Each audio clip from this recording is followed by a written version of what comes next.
بسم اللہ الرحمن الرحیم۔ السلام علیکم ناظرین، پچھلے کئی سال پھر خصوصاً پچھلے کئی مہینے جس طریقے سے ہم نے ایک پورے مملکت میں ارتعاش دیکھا ہے، ہنگام دیکھا ہے، ایک لگتا تھا کہ بھونچال آیا ہوا ہے پاکستان کے اندر، گو یہ بھونچال سیاسی تھا لیکن امن لگتا تھا۔ ریکٹر سکیل کے اوپر 8 پوائنٹ کا جو ہے وہ زلزلہ ہے۔ بہرحال ہر ایک کی امید یہ تھی کہ آرمی چیف بننے کے بعد شاید اس میں ٹھہراؤ آئے گا، لیکن 26 نومبر کو جب عمران خان صاحب وہاں پہنچے، جو کہ وہ بنیادی طور پہ جنرل عاصم منیر کی تعیناتی رکوانے کے لیے اور اس کو کنٹروورشل بنانے کے لیے انہوں نے یہ تاریخ دی تھی، اور اس کے بارے میں خاصی لوگ ایک درمیان میں عاصم منیر صاحب کے جو خیر خواہ تھے، بھائی خواہ تھے، اور عمران خان صاحب کے ساتھ جو لوگ تھے ان کے درمیان مذاکرات بھی ہوتے رہے، بات چیت بھی ہوتی رہی کہ کسی طریقے سے عمران خان صاحب جو ہے اس کو متنازع نہ بنایا، اس معاملے کو چلانے دے۔ لیکن عمران خان صاحب نے عزم کیا ہوا تھا اور ان لوگوں کے فون سننا بند کر دیے تھے جو عاصم منیر صاحب کی طرف سے عمران خان صاحب کو ملنے کے لیے پھر رہے تھے۔ کوئی امریکہ سے دوست آئے تھے، کوئی کہیں سے آئے تھے، کوئی یہاں کے لوگ پھر رہے تھے، اور جو کہ چاہتے تھے کہ کسی طریقے سے میان روی ہو۔ اور لیکن عمران خان صاحب وہ ڈرٹی ہیری یا جنرل فیصل کے نام سے لے کے ٹارگٹ وہاں پہ ندیم انجم صاحب کی پریس کانفرنس عمران خان صاحب کے خلاف جس بھرپور طریقے سے ہوئی ہے، اور ندیم انجم صاحب کو بھی انڈائریکٹلی ان کے سارے سڑکیں جاتی تھیں جنرل عاصم منیر کی طرف۔ اب یہ ایک عجیب و غریب بات تھی کہ جو اصل بحران جس پاکستان نے دیکھا وہ یہ کہ جنرل عاصم منیر کا اس میں کوئی قصور نہیں ہے، بلکہ میں کہتا ہوں کہ یہ ایک معجزہ ہے کہ وہ بن گئے ہیں آرمی چیف۔ وگرنہ جس طریقے سے جنرل باجوہ صاحب نے لوگوں کی پروموشنز کی تھیں، اس سے انہوں نے یہ سوچا تھا کہ اگر 28 نومبر 2022 میں ان کو ایکسٹینشن نہیں ملتی یا ملتی ہے، پتہ نہیں اس کو کیا عزائم ہوں گے، تو جو بندہ وہ اپنی مرضی کے سارے 3-4 وہی ہوں جو ان کے بہت ہی قریبی ہوں۔ اور ظاہر ہے کہ عاصم منیر صاحب سے وہ ریٹائر ہو رہے تھے، ان کے نزدیک یہ تھا کہ یہ ریٹائر ہو جائیں گے اور اس کے بعد میں اس کو جو ہے اپنی مرضی کا بندہ بنوا لوں گا، چاہے وہ فیض امیر صاحب ہوں، چاہے سید شمشاد صاحب ہوں، یا کوئی اور 2-3 نام تھے۔ بہرحال اس سے پہلے جو ہے جو ساری بات اس کو پھیلاؤں اور یہ کہوں کہ جی کس طریقے سے ان کو ڈارک ہارس کیوں کہا گیا تھا کہ یہ فٹ ان نہیں ہوتے تھے، یعنی کہ سوچا گیا تھا کہ یہ ریٹائر ہو جائیں گے، لیکن جس طریقے سے بعد میں ان کو روکنے کے لیے ادارے کے اندر سے اور پھر عمران خان صاحب کی طرف سے، میں نے کہا تھا نا کہ پچھلے 1-2 مہینے سے اصل ان کو ایک پرابلم تھا کہ وہ کیسز تھے۔ پھر عاصم منیر صاحب کے بارے میں یہی پتہ تھا کہ ہر ایک اب تو زبان زد عام ہے کہ جی وہ ایک ان کا جو کچا چٹا لے کے گئے تھے جس میں فرسٹ لیڈی کا بھی شاید نام ہو، لیکن فرح گوگی کے بارے میں کہا گیا، اور یہی باتیں اندر ہی سے دوبارہ پبلک میں فیڈ کی گئی کہ کس طریقے سے وہ ایک لے کے گیا اعمال نامہ عمران خان صاحب کے ذہن میں وہ بھی ہوگا، جس کو انہوں نے ڈسمس کر کے، اور ان کو بھی نوکری سے ڈسمس کر دیا تھا جب یہ ISI چیف تھے۔ خیر عاصم منیر صاحب سے کہ تو جو اوصاف حمیدہ ہیں، ان کی جو بیک گراؤنڈ ہے، وہ تو جتنا ان کے بارے میں معلوم ہوتا جا رہا ہے اتنا ہی سر دھننے کو دل کرتا ہے۔ تو اس میں دیکھیں گے کیا کیا چیزیں کیا کیا نہیں ہیں، اور اس کے معلومات جب مجھے کنفرم ہو جائیں ساری ان کی کہ ان کی جو فوج کی نوکری ہے کن کے مراحل سے کہاں کہاں پہنچی ہے، وہ یہ ایسی چیزیں ہوتی ہیں شیئر کر کے ویسے آپ انجوائے کرتے ہو۔ اور یہ مجھے معلوم کر کے کہ عربی زبان کا بھی ان کو مہارت ہے، حافظ قرآن تو خیر ہے ہی تھے ماشاء اللہ، اللہ تعالیٰ کا جو ہے بڑا کرم ہے ان پہ۔ تو مجھے پہلے تو یہ کرنا ہے کہ جی یہ جو جنرل باجوہ صاحب ہیں وہ جس طریقے سے رخصت ہوئے ہیں اور جو پاکستان کے اندر ان کے بارے میں اب جو تباہ آزمائی ہو رہی ہے، میں نے کچھ لوگوں جانتا ہوں جو کہ چاہتے ہیں کہ جنرل باجوہ صاحب کے بارے میں کوئی اچھے کلمات بھی کہے جائیں، حکومت بھی چاہتی ہے، کئی میڈیا کے لوگ ہیں جن کو یہ تھا کہ ان کی کوئی اچھائی بھی لوگوں کے سامنے اجاگر کی جائے۔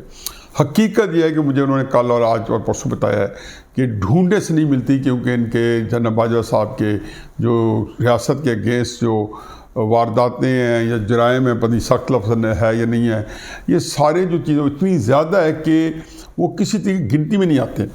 میں پہلے تو ایک مجھے لطیفہ ہے میں وہ سناتا جاؤں، اور یہ جو میرے نزدیک جنرل باجوہ صاحب کا یہ جرم ہے، یہ پتہ نہیں ان کی کون سی خواہش تھی اور کون سا ان کے اندر ایک جذب تھا یا شوق تھا جس کی وجہ سے انہوں نے یہ کام اور یہ واردات کر ڈالی۔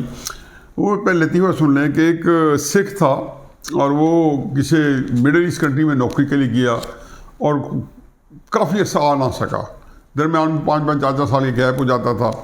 تو ایک دفعہ وہ 7-8 سال بعد آیا تو وہاں پہ دیکھا 7-8 بچے کھیل رہے ہیں. تو اس نے پوچھا بیوی سے کہ یہ بچے یہ کون سے کس کے یہ نیانے ہیں بچے ہیں چھوٹے بچے؟ تو بیوی نے کہا سردار جی یہ ہمارے بچے ہیں. اس نے کہا وہ کیسے، میں تو اتنا سا باہر ہوں، بچے کیسے ہو گئے؟ انہوں نے کہا جب آپ فلاں شادی کے بعد یہ پیدا ہو گیا. انہوں نے کہا ٹھیک ہے. پھر اس کے بعد آپ جب فلاں سیزن میں تو فلاں یہ پیدا ہو گیا. انہوں نے کہا ٹھیک ہے. تو اس نے کہا یہ جو چھوٹا سا بچہ بیٹھا 2.5 سال کا، وہ بیچارہ پرے بیٹھا تھا کونے بیٹھ کے اپنی دہی کھا رہا تھا. تو کہ سردار جی جب اتنے مان لیے ہیں، وہ بیچارے کونے بیٹھے دہی کھا رہا ہے، وہ اسے کون سا قصور کیا، اس کو ہی مان لیں. تو یہ عمران خان صاحب جو ہیں وہ ایک کونے بیٹھے دہی کھا رہے تھے، جب باجوہ نے اس کو اٹھا کے اقتدار پہ بٹھا دیا.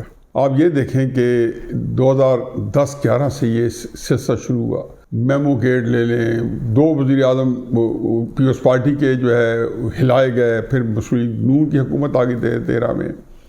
چلتے چلتے بالآخر اس ہائیبرڈ نظام یا اس جس کو کہنا چاہیے کہ زور زبردستی کی چیزیں، لیب کے اندر یہ پروٹوٹائپ ماڈل تیار کیا گیا. میڈیا جو ہے اس کا بہیمانہ استعمال، آئین قانون کی دھجیاں اڑائی گئی، سسٹم کو زمین بوس کیا گیا. اس سے زیادہ یہ کہ لوگوں کی پگڑی اچھالی گئی، کیونکہ عمران خان صاحب بلانا تھا اور یہ بتانا تھا کہ جی یہ سارے لوگ جو ہیں ان کے سب کو غلیظ ثابت کرنے کے بعد کہنا تھا کہ یہ بندہ جو ہے یہی ہے جو حاصل کلام ہے. چنانچہ ایک بچہ جو کہ ایک طرف بیٹھا دہی کھا رہا تھا عمران خان، ایک عفریت جو سوئے ہوا تھا یا کسی کھاتے میں نہیں تھا، اس کو اٹھا کے انہوں نے پاکستان حوالے کر دیا. پھر جب 3.5-4 سال اس پروٹو ماڈل کو رن کرنے کی کوشش کی، انہیں رئیسی کسر نکال کر رکھ دی. لیکن اس سے بھی بڑا کہ جب یہ پتہ چلا کہ جی عمران خان صاحب جو ہے وہ ملک کے لیے، ان کے لیے، سب کے لیے بوجھ ہے اور ایک تباہی کا ایک آلریڈی جو ہے جو پھیل چکے انہیں کنٹرول کی جائے گی، تو 8 مہینے جو کچھ اسے کیا ہے، میرا خیال میں باجوہ صاحب اس کی ذمہ داری کسی کو لینی ہوگی. جو نقصان پہنچ چکا ہے، آپ کا جو آرمی چیف جو آج بنا ہوا ہے، اس بیچارے کا جو بیگیج ہے وہ دیکھ لیں کتنا ہے. اس کے اوپر وہ سارا پیچھے آ رہے ہیں، اس کو خام خواہ جو باتیں آپ نے کی ہیں وہ ان کو لے کے جانی پڑ رہی ہیں. بہرحال اینی وے، اب جناب باجوہ صاحب، آپ کو پتہ ہے کہ عوام الناس نے آپ کو 2016 2017 2018 2019 میں برا بلا کہا. آپ کے بارے میں انہوں نے سخت زبان استعمال کی. نواز شریف صاحب نے تقریروں میں کی. کس کے لیے کی؟ اسی عمران خان کے لیے کی جس کے لیے آپ نے آئین اور قانون کی دھجی اڑائی تھی. انہوں نے کہا تھا جی آپ آئین اور قانون کے مطابق کریں، لیکن آپ نے پوری فوج جھونک دی عمران خان کے لیے. میں یہ کہتا ہوں کہ اللہ میاں کا اس سے بڑا آپ پہ کیا آزمائش ہوگی کہ جن بندوں کو آپ نے زور زبردستی سے دہی کھاتے بچے کو، ایک عفریت کو اٹھا کے یہاں بٹھایا. آج جو ان کی جو گالیاں آپ کو پڑ رہی ہیں، میں کہتا ہوں اللہ میاں کیا نظام ہے. اس سے بڑی کیا بات ہوگی کہ عمران خان صاحب نے جو زبان آپ کے خلاف استعمال کیا پچھلے کل پرسوں 2-3 دنوں میں، وہ کہیں لکھے پڑے کی نہیں ہے. زبان تو بڑے اچھے سے آپ کے خلاف استعمال کرتے، غدار اور می جعفر اور جانو، یہ تو، لیکن جو اب سوشل میڈیا میں ان کو بڑے بڑے لیڈرز نے استعمال کی، یہ اللہ کی طرف سے آپ کے اوپر اور یہ نہ سمجھے یہ کافی ہے، یہی ہے. آپ کہتے ہیں میں گمنامی کی زندگی میں چلا جاؤں گا، اور ایسا ہم کیوں جانے دیں گے ہم گمنامی کی زندگی میں؟ بالکل تحریک انصاف والے فرق حبیب صاحب نے بالکل صحیح کہا ہے کہ گمنامی نہیں، آپ بدنامی کی زندگی میں چلے جائیں گے. یہ بات میں نے نہیں کی، یہ بات کسی نے نہیں کی، مین اسٹریم میڈیا نے نہیں کی. ساروں نے احتیاط کے ساتھ کیا کہ احتیاط اور محتاط نظر میڈیا نے تو ذکر کیا کہ آپ نے بہت زیادتی کی. یہ تحریک انصاف کے لوگوں نے کہی ہے. اب اندازہ لگائیں کہ کون لوگ آپ کو گالیاں دے رہے ہیں آج، کون لوگ جو آپ ان کے درمیان میں چلے جائیں تو آپ کو وہی سلوک کریں گے جو باقی لوگوں کے ساتھ ان کو سکھایا گیا ہے. بتائیں کہ آپ نے ان کا کیا بگاڑا تھا؟ آپ نے تو ان کو کچھ نہیں بگاڑا. اگر آپ کے اندر، اور آپ مجھے پتہ ہے کہ آپ اچھے مسلمان ہیں، تو پھر آپ دیکھ لیں کہ اللہ تعالیٰ اپنے دیکھیں کہ وہ گناہوں کو یاد کریں اور کہ یہ اسی پکڑ ہے. یہ کسی لکھے پڑھے میں آئے گا کہ عمران خان اور اس کا جو جتھا ہے وہ آپ کو ٹرول کرے گا، آپ کی بیوی بچوں کو، آپ کے خاندان کو. آپ نے لوگوں کو یہ کروایا تھا عمران خان کے لیے.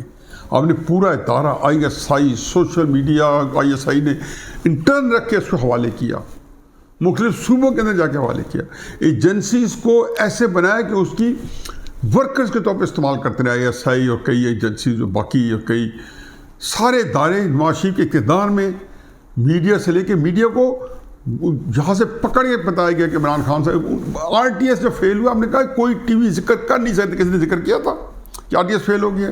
کوئی کسی لیڈر نے اسمبلی میں اجازت نہیں تھی کہ بات کرنے کی. بلاول نے ایک ہلکا سا فکر کیا، آخر میں کہا سلیکٹڈ لوگوں نے اسی میں ہی بڑی ریلیف ڈھونڈی اور اسی کے استعارے کو یوز کر کر کے اپنا غصہ نکالتے رہے. یہ وہ نظام تھا جو بایو صاحب آپ چلاتے رہے. مجھے اس سے کوئی غازی کیا ہو چکا ہے، میں دوستوں کو کہتا ہوں جی کہ ہم لکیر ہی پیٹتے رہتے ہیں، سام گزر جاتا ہے. تو میرے جو کئی سینئر دوست ہیں وہ کہتے ہیں نہیں حفیظ صاحب، بدقسمتی یہ کہ سام بھی وہاں موجود ہے اور ہم لکیر پیٹ رہے ہیں، وہ پھر گزر جاتے ہیں پھر ہم لکیر پیٹتے ہیں. کیا یہ تو میں کسی دن تجزیہ کروں گا، پہلے بھی اور بعد میں کبھی دیکھیں گے کہ کیا آپ نے سیاست سے دور رہنا ہے، کیا نہیں. آپ نے جو نظام بنتی کی ہے جنرل عاصم منیر اس سے نکل کے دکھا ہی نہیں سکتے.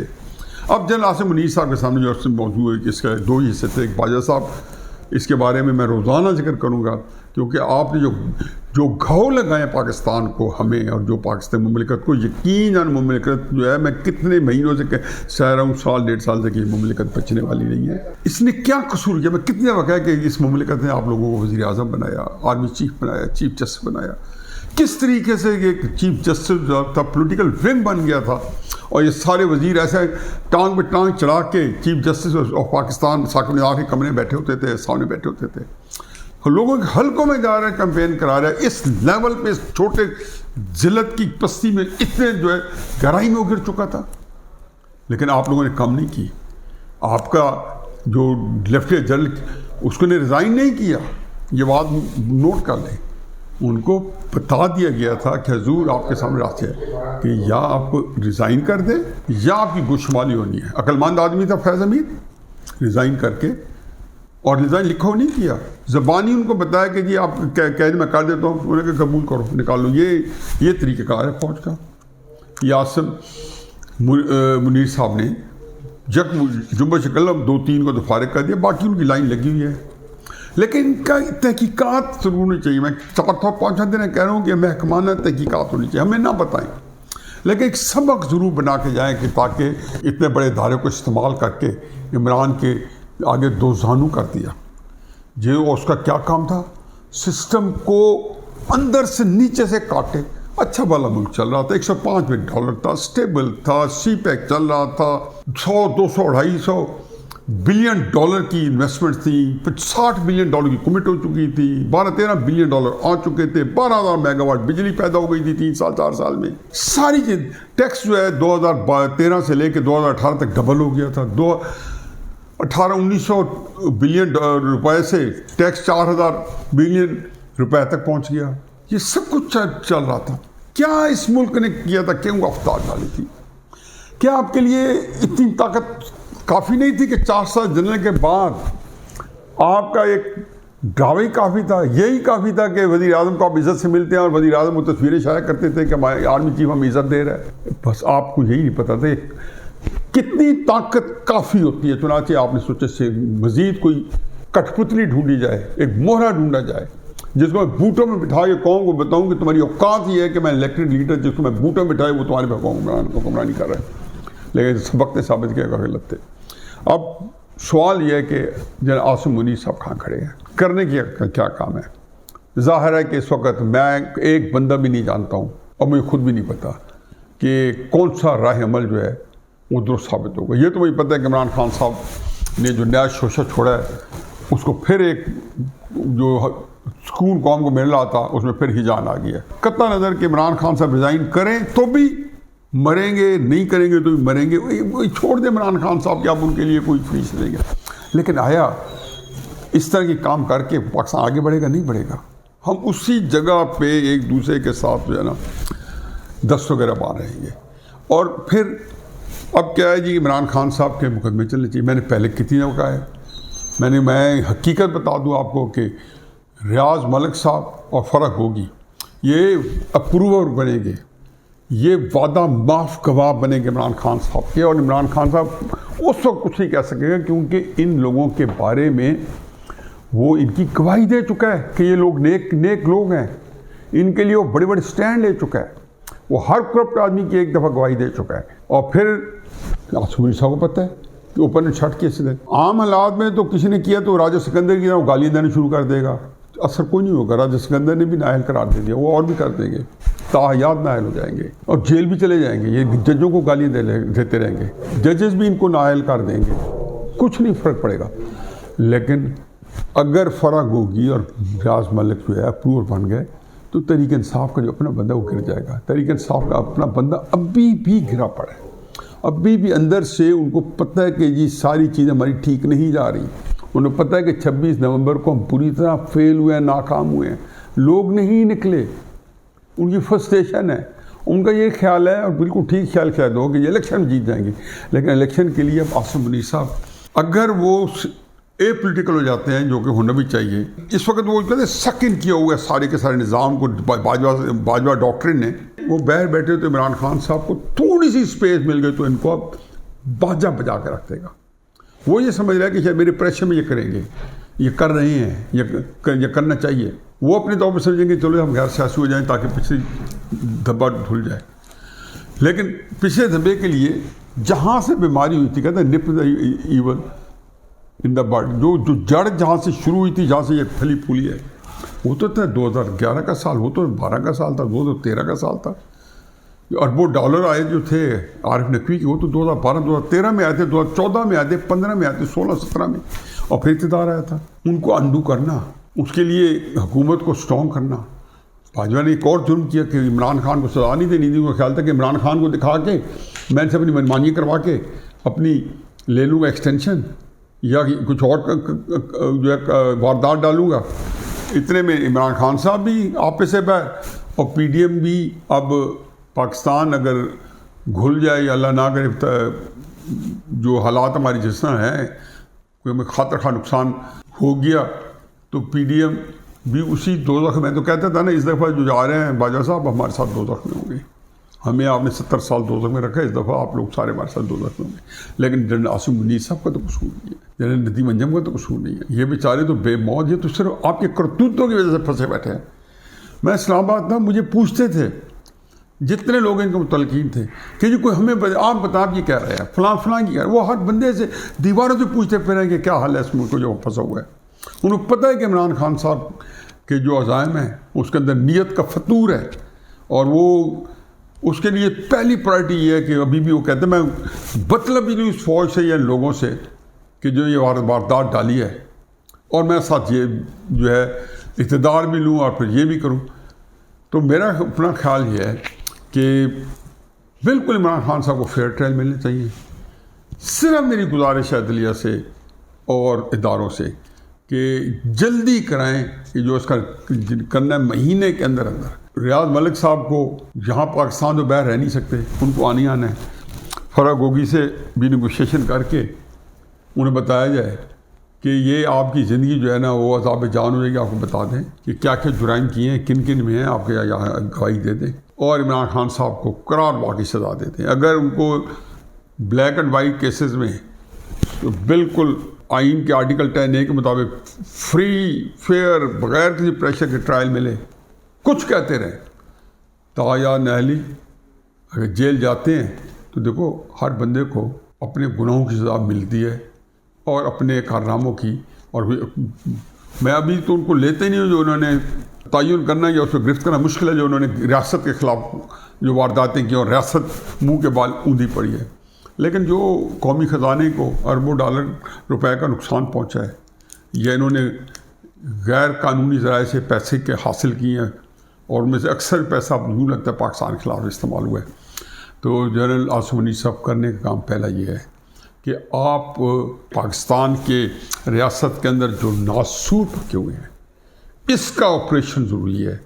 اس کو پاکستان کے ریاست کے جسم کو اس ناسور سے صفائی کرنی ہوگی، بڑے جو کمال کے جرح سے اور بڑے خوبصورتی سے، تاکہ کسی اور چیز کو نقصان بھی نہ پہنچے اور ناسور کو بھی کاٹ کے پرے پھینکا جائے.